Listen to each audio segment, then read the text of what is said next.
Marsaa hawaasa irratti wal beeksisnan jedha. Kanaafuu ulfaadhaa guyyaa kana baga geessanii hawaasi Oromoo immoo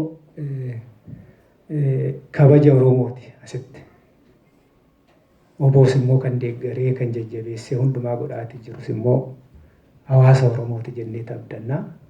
Kanaafuu hawaasi keenya jabaadhaa, nuu jiraadhaa, ulfaadhaa guyyaa kanatti argamuun keessan waamicha nuu godhamee illee tokko taaneetu asitti argamu keenyatti ulfaadhaa jiraadhaan isiniin jedha. Wanna bakka tokkotti taanee mormachuu qabnu turattis immoo yaadanis nu deeggaraa mirga keenya warrumti illee hayyama jireenyaallee biyya kanatti argattanii too jiraattanillee hoo ta'e yaadanis waan godhamuu qabullee hunda nu duukaa dhaabbadhaa bakka tokko dhaabbanneet saba keenyaaf har'a nuti as jiraanne asuflee waraqata keenya bichaa miti.